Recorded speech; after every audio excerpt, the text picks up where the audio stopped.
فإذا برق البصر وخسف القمر وجمع الشمس والقمر يقول الإنسان يومئذ أين المفر كلا لا وزر إلى ربك يومئذ المستقر ينبأ الإنسان يومئذ بما قدم وأخر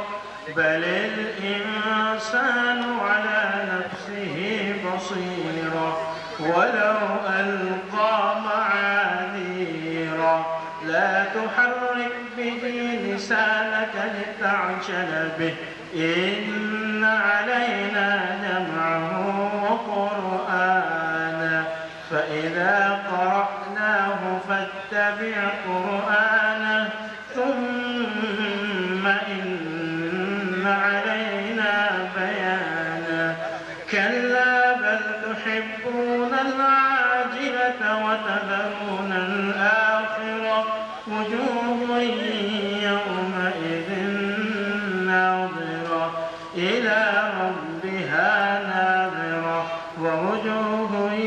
يومئذ باسرة تظن أن يفعل بها فاقرة كلا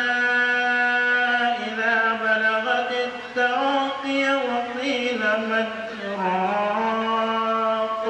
وظن أنه الفراق والتفت الساق بالساق إلى ربك يومئذ المساق فلا صدق ولا صلى ولكن كذب وتولى ثم ذهب إلى أهله يتمطى أولى لك فأولى ثم أولى لك فأولى أيحسب الإنسان أن يترك سدى ألم يكن نطفة من مني